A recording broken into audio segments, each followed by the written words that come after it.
So yesterday, something great happened with my arcade collection.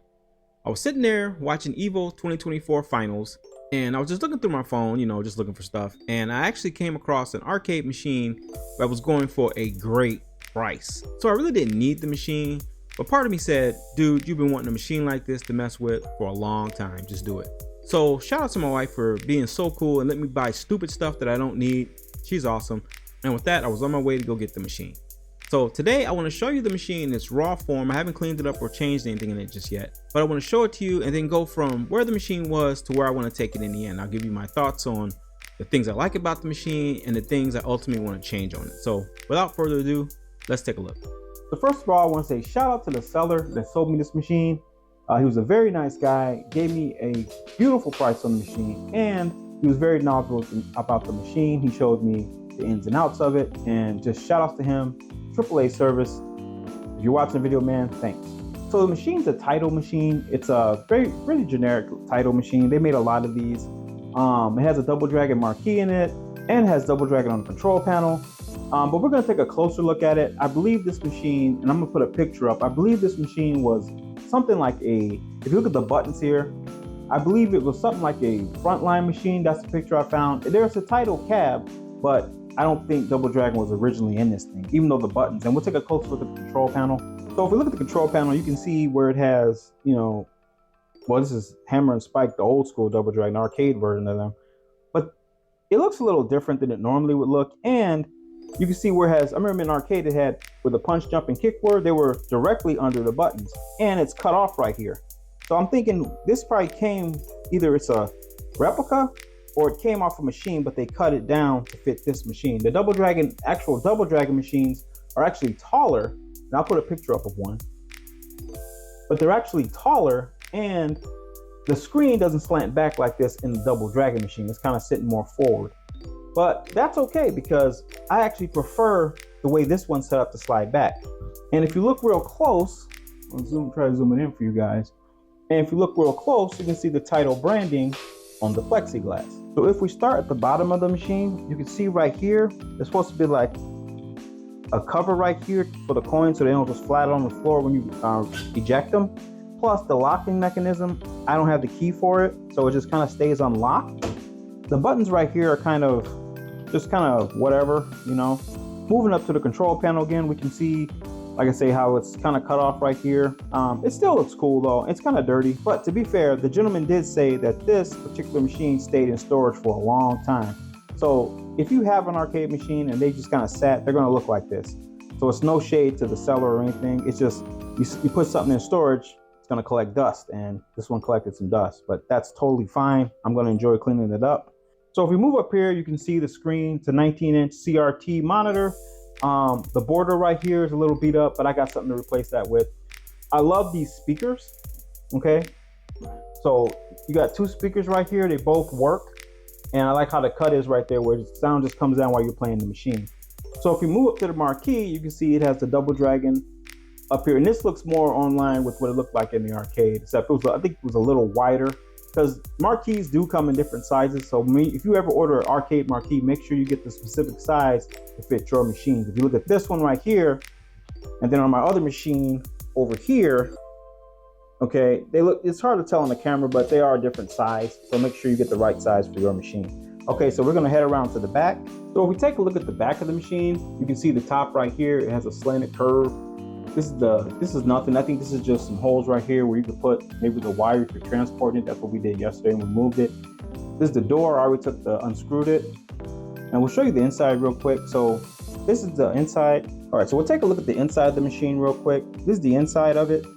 Okay, and you can see all the wires. And it actually has a legit Pit Fighter board. You can see the board right here. Tons of wires. I'm not gonna go into what they all do. Here's the back. Here's the tube for the back of the CRT. That down there's the ISO transformer, and right here's your power source, and here's your power switch that's right here. Okay, so you just kind of push it in, pull it out when you want to turn it on. So we're gonna plug this bad boy up and check it out. Okay guys, so this is the machine fired up, and one more thing we got to check before we do anything, this right here. So I'll bring it down and show you the coin machine, and we'll see if it registers. and we're good to go. We got a credit. Obviously, if you don't have coins, you can open this up, and inside there's a little switch on the side of your coin collector. You just push down on it, and it inserts more coins. And also, this one, what's cool about this, it already comes with a box, a coin box, and the coin box is really nice. It's, you know, made to fit in there like it's supposed to. I don't have the key for this, of course, and these aren't lighting up. So that's another thing I'm going to fix on it. But I'll show you the game real quick. And one thing the gentleman did show me was that these aren't working right now. They're not hooked up. Apparently they're not wired. So this is my start button here, and both sides do work. So we'll run Tide real quick, just to give you guys a little bit of gameplay, and all the buttons work. So I don't know how familiar you guys are with Pit Fighter, but this was an awesome game, still is. And the trick with this guy, I'm gonna kick my ass. You gotta get him against the wall. That's how it was back in the day. You get him against the crowd, and the crowd will keep pushing him back out. And that's it, pretty much.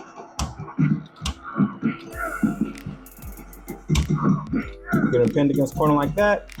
Keep pushing him out. And that was the strategy basically for this game back in the day when I used to play it. I'm not even gonna tell you how many years ago, but it's been a minute. But this was an awesome game. Also, just a note, off topic with Pit Fighter, I still say to this day, the Sega Genesis had the best conversion of this game.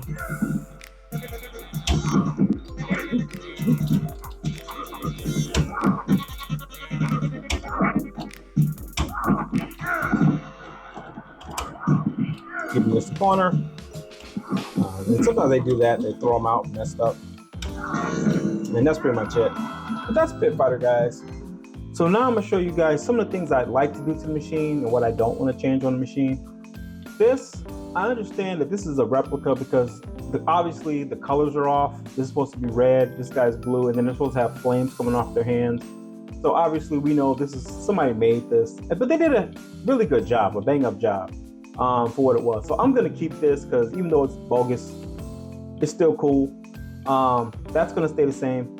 As far as the control and the CRT, obviously we're gonna keep, this is gonna always stay as long as I have it, a JAMMA dedicated cab with a CRT screen. I have a bunch of other machines, but not a bunch, but I got a couple other machines, and they all got LCD monitors in them. And I love my LCDs, but nothing, and I don't care how many LCDs I got, unless they're OLED, and even then, I still think these are better, or arcades. There's nothing beats a CRT screen. So I'm gonna keep that in here, but I'm gonna get a new one, of course, because this one isn't working right, as you saw. And the control panel, I don't know.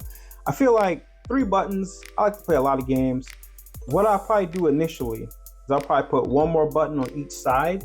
And the reason being for that is I wanted to have the Neo Geo, at least Neo Geo capabilities. Meaning all Neo Geo games have 4 buttons. Now, I know all Neo Geo games don't use 4 buttons, but they all have access to 4 buttons. So some of the fighting games, you're gonna need all 4 buttons. So at least bring it up to a Neo Geo level. What I might do ultimately in time is I have seen some control panels this size for the title machines that are custom made with 6 holes. So I can play with 6 buttons on each side. That's what I'd love to do ultimately. But for now, eventually I'll put 1 here and 1 here. So at least I got 4 buttons. These buttons I'll just change out. I'll leave it the way it is. And I know some people are purists. They want everything just perfect. For me, as long as the machine is clean, I do want it to have some of that rustic charm it has. Like this, the marquee, how bootleg the marquee looked and how bootleg these guys. I mean, right here, Jimmy, he's got a mustache and he's not supposed to have a mustache, dude. But whatever, Amaze's bad drawing. But we know this is bogus, but that's up for debate. But this one, the top, the marquee keeps its charm. Some of the imperfections in it, I mean, I want to buff them out somewhat, make them look nice, but at the same time, I'm not going to kill myself doing it because I always feel like every arcade machine you get, it always has its signature charm. It's got a story to tell. So if we move down here, I am going to fix this, get the lights to light up here. I'll probably replace these because these are kind of janky. Might just replace this whole thing, or maybe take it off my other arcade machine and change the doors because the other doors are in better shape. The sides of the machine, I'm probably going to do something with that because while I don't mind it being all black, I'm just kind of like, I feel like I want to make it pop, you know. So maybe I can order some custom, because like I said, this is a classic title machine, even though it might not have been a Double Dragon, or maybe it was. Maybe it had smaller Double Dragons. I don't remember seeing them, but even so, I'm probably gonna put something on the sides, like some kind of title branding on the side. And then same thing with the front, maybe try to clean up a little bit. But for the most part, the machines, as far as aesthetics, yes.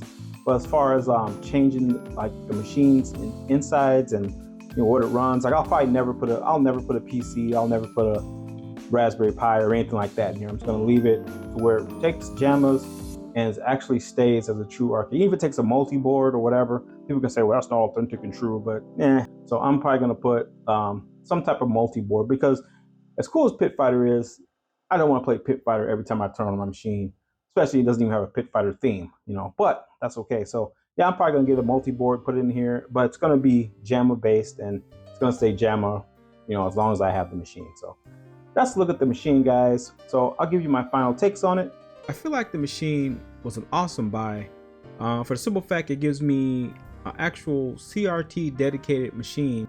Also with that, it already came with all the innards of a true arcade machine, American style anyway, with the wiring, the power pack, the ISO transformer, and the setup for the screen. So basically it's just changing the innards of the machine, switching out pieces without a lot of hassle.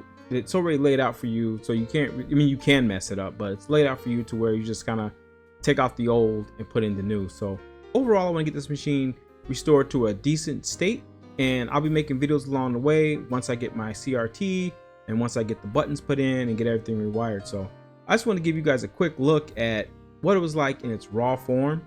So that's gonna do it for this one, guys. Just let me know in the comments what you thought about the machine, or if it inspired you to, hey, be on the lookout, because you can find these things in that kind of condition I found it in. I mean, the guy gave me a deal on it, a very good deal, but you can still find these for a reasonable price. And once you get your first machine, if you don't already have one, it's a lot of fun to mess with, a lot to learn with it, and it's just a good hobby to be in. So with that, guys, as always, take care of yourself, protect your inner peace, God bless, and we'll catch you on the next one.